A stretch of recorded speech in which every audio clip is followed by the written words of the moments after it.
and ultimately they are going to only select a small number, and the same is true as National Institutes of Health and NSF grants as well.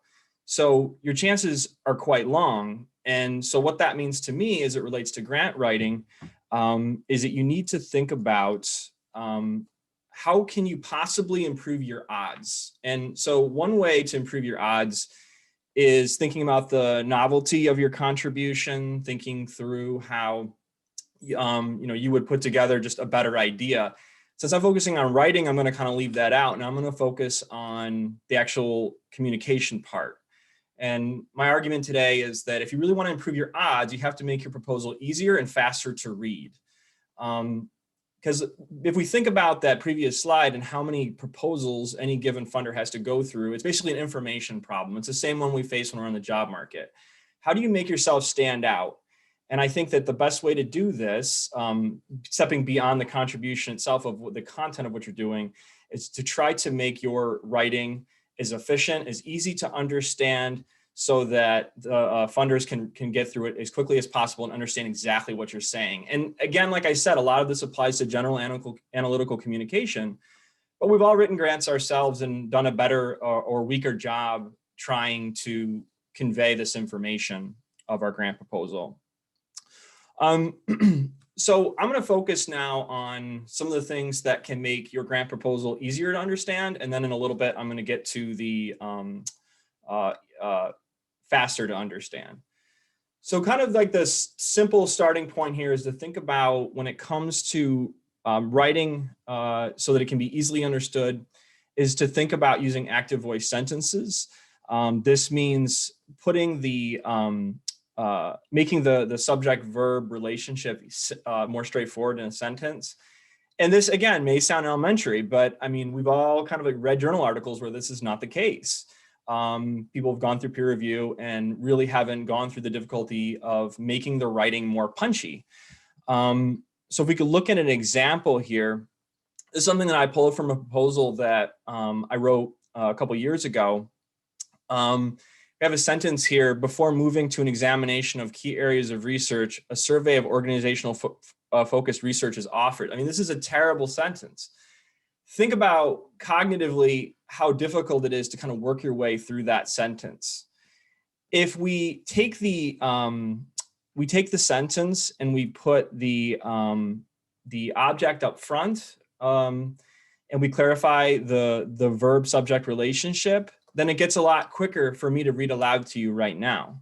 So instead we can say, we will survey organizationally focused research, then examine key areas of scholarship.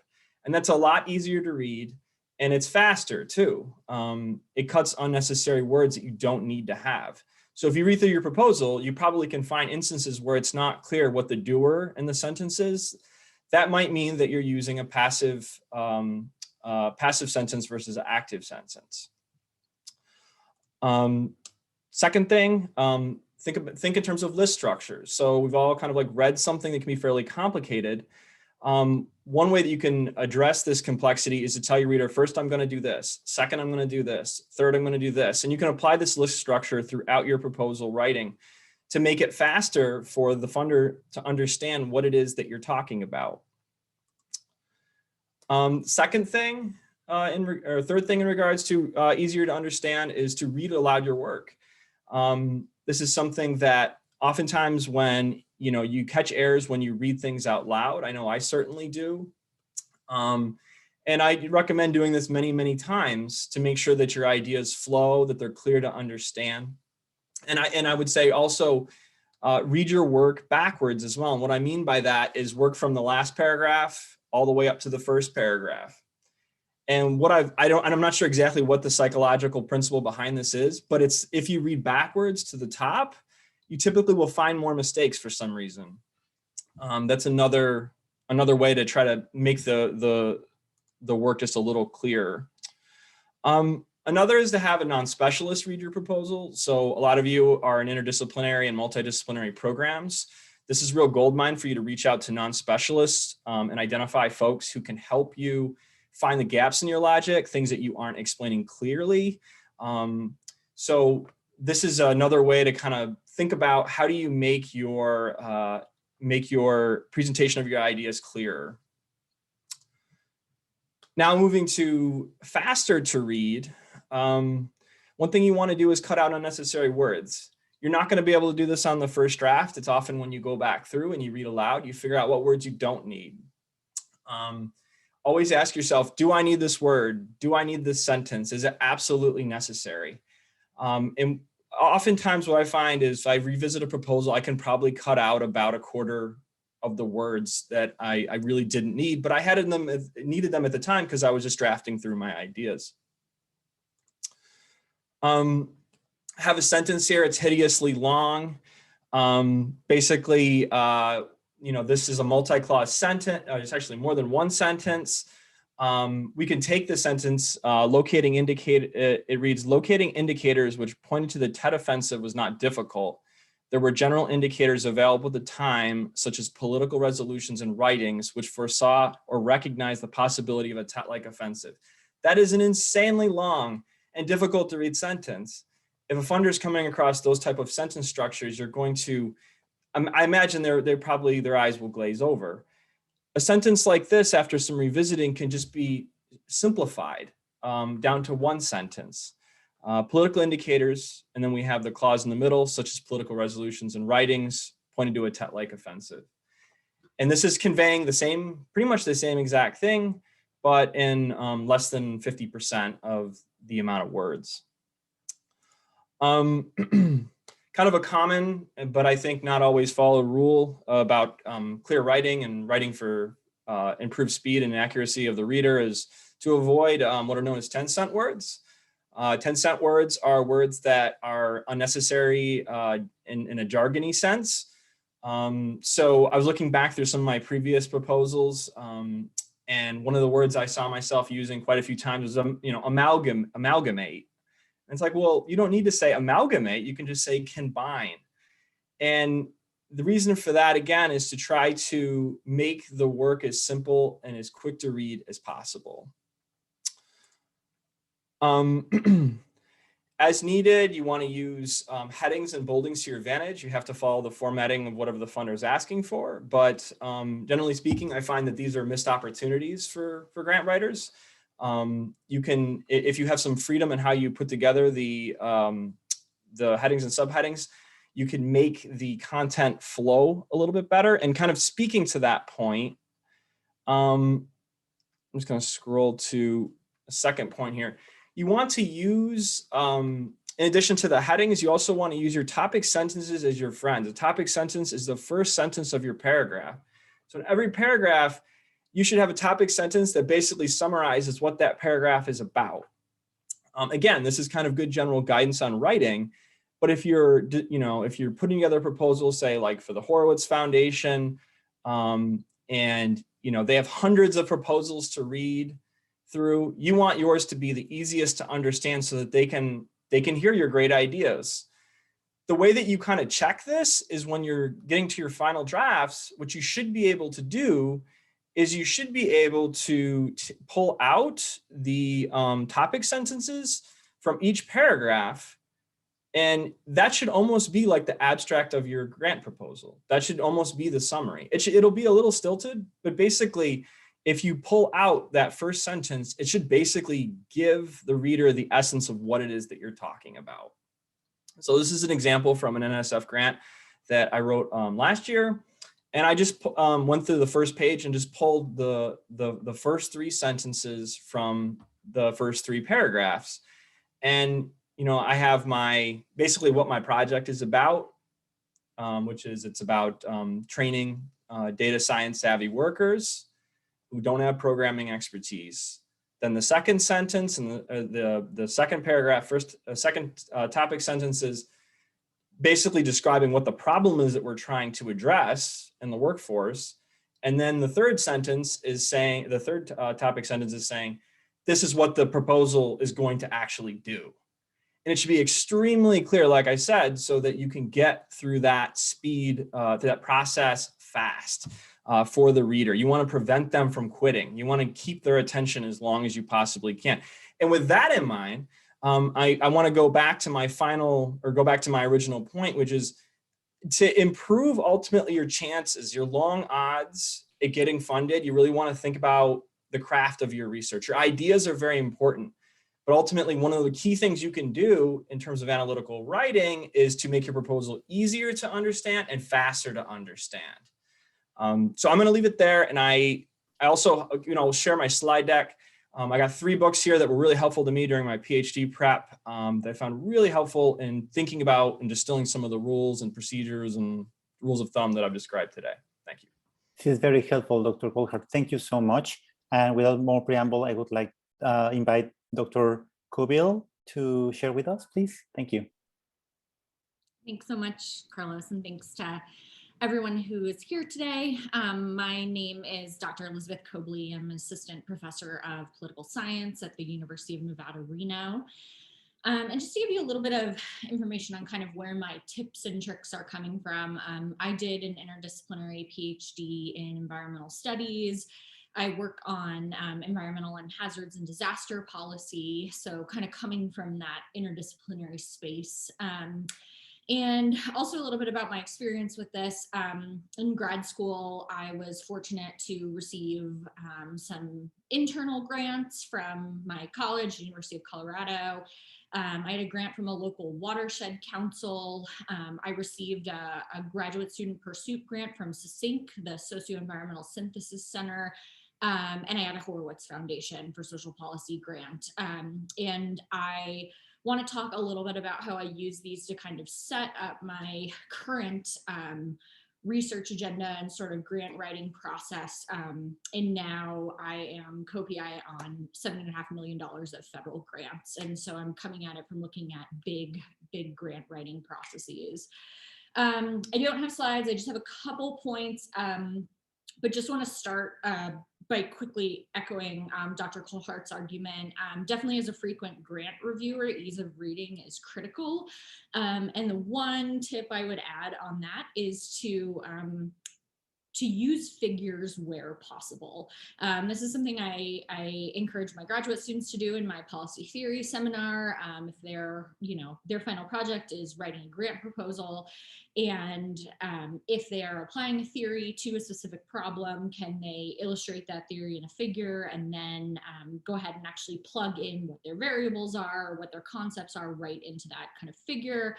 So, illustrating a theory with a figure, or illustrating kind of a sequence of how different methods and sources of data might fit together with a figure. I was initially very resistant to this because I do not think I make beautiful figures. But I think that once I kind of dove in and said, like, yes, this is something I need to do, that it was actually really successful. So that's one quick tip I'll add about the kind of writing part and keeping it succinct and making it easy to read and quick to read. I prepared 5 tips on sort of a different part of the grant and fellowship application process. I want to talk briefly about locating opportunities and actually applying for these grants. So again, I have 5 quick tips. The first one that I want to say is consider what you actually need support for. Is this, do you need something that's going to pay for your time, something more like a fellowship where, you could take a semester off from TAing or serving as someone else's research assistant to focus solely on your work? Do you need money for field work or survey incentives or conference travel? There are all of these different things. And some grants and fellowships are much more broad. The Horowitz Foundation, for instance, is pretty broad on what you spend your funding on, and they actually kind of give it to you in 2 different chunks. So it's a little bit different than some grants, but if you're applying for an NSF, you're going to want to have like a line by line budget. You really need to think about what you actually need support for. And I think that this is a really key point because it helps direct you to the right grants to apply for. I think one of the challenges thinking about writing grants in graduate school was you have a lot going on otherwise, right? Like your primary goal is to finish your dissertation, master's thesis, whatever it is, and move on and start thinking about your job. And I think applying for grant after grant after grant can get really distracting. So I think figuring out, exactly what you need support for, what grants support that, and then really focusing your efforts. is a kind of more efficient way to go about grant applications, at least when you're in graduate school or maybe in a postdoc even. But that said, once you find a couple, I would apply repeatedly. And there are certainly grants where I have not gotten them the first time and I've gotten good feedback, and then I've been able to reapply, and then I have been successful. So kind of honing in on figuring out what you need and what opportunities support that would be my first tip. I would also say make sure that the deliverables to these grants are reasonable and achievable. So again, some grants don't require you to have specific deliverables. So the Horowitz Foundation grant, I had to have, a paper. I think to get the second part of the funding, I had to either finish my PhD or have a paper come out of my research. And so it's pretty broad. It's really flexible to what I needed to do. My funding from Succinct, on the other hand, we had a proposal. We promised specific deliverables. For some folks in the group that I was in, these deliverables aligned really well with their dissertation work. For me, it was almost a completely different project. And so I had to really make sure that my advisor was supportive of this project, because it was taking time away from my dissertation. And I'll tell you why I'm glad I did this in a bit. But thinking about what other benefits they can provide, thinking about whether these deliverables are really achievable and reasonable for you given all of the other things you have going on. And last tip on kind of this what you need support for part, reuse your material when possible. So this means just keeping all of your grant applications really, really well organized, going back, rereading, reusing statements, tweaking statements, and saving a lot of time that way. So my second tip is, once you do locate those grant opportunities, plan well in advance. And I didn't realize, when I would see these opportunities and there'd be a 3-month deadline, and that seemed like a far enough away deadline. But now almost every grant I apply for, I'm looking a year out. Budgets take me forever, personally. I have great budget and grant writing support at UNR, but really thinking through, what I need, how much it's going to cost, how do I, pay for tuition and stipends and all of these other things is a really complex process. And how does your budget best really align with your proposal work is really critical. I know when I review grants, if they're asking for all this stuff in the budget that doesn't really make sense with the proposal, then I'm less likely to recommend it for funding. And also, I find this particularly relevant for graduate students applying for grants. Your recommenders need time and reminders. So the sooner you can give them, the heads up that you are applying for a grant down the line, the better that's going to be, the more likely they're going to be to get their letters of recommendation for you in on time, which is something that's required by a lot of grants, especially for graduate students. All right, third tip, prioritize getting feedback from people beyond your advisor as you develop your grant. And Dr. Coulthart mentioned this a little bit, going to non-specialists. One other thing I would recommend is seeing if your university has any resources for this. So for instance, my university actually has a process, a service that they pay for faculty, where they will send your grant out for anonymous peer review. And I will say this was absolutely critical to my most recent grant. I just got an NSF career grant, and my first draft was not as strong as I wish it would have been, and I got a lot of feedback. And I think, for me, it really turned the proposal around. And we are now opening up this service to graduate students. And so, seeing what resources your college actually has. I didn't know that there were these resources even available when I was a graduate student. But, check with your advisor, check with people on your dissertation committee, see if there are people outside of your subfield that are willing to read your application and get as much feedback as possible. And kind of alongside that, think about if you know any previously successful applicants. A lot of us are very willing to share our materials. So, if I have a graduate student who wants to apply for a Horowitz grant, I will send them mine. it's 5 or 6 or 7 years old at this point, but it might give them some guidance. I would say that there's a lot of people in the community who are willing to share their ideas and share their experiences. So that's another good part of when you're trying to get feedback on a grant. Look for other people who might have had similar successful applications. All right, fourth point.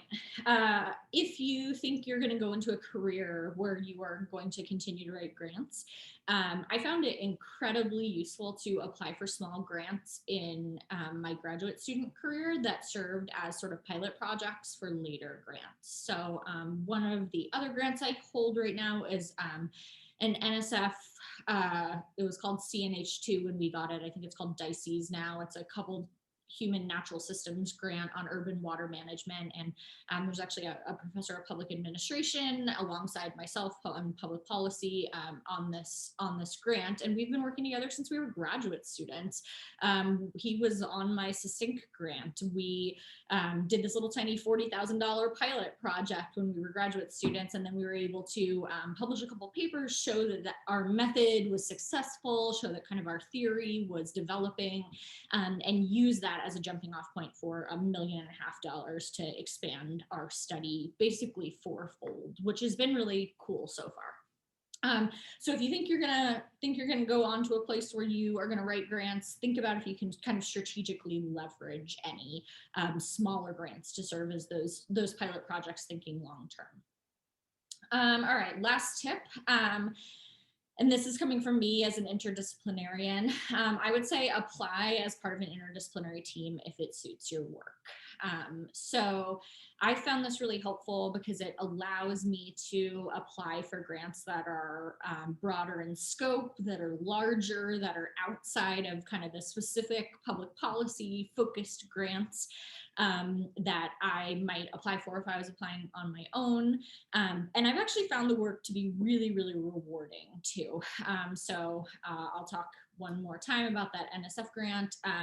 So it's myself and a public administrator or a public administration professor. And then we have an engineer, an applied mathematician, and a hydrologist on the grant. And it's been some of the most rewarding work because it's really giving me a challenging opportunity to think about how I can take some of the findings that we're learning in maybe some of the other areas and communicate them to policymakers, think about how they may confirm or conflict with policy theories, those sorts of things that my work typically focuses on. Bringing that into a new interdisciplinary space has been really rewarding and has given me a lot of new skills that I've learned. You might also be more competitive on an interdisciplinary team if you have a really solid team, really good idea. So that might be another way to kind of go about this. Think about, where might your skills be useful as part of a broader project and not just a grant that you're working on yourself, of course, if that meets your own goals.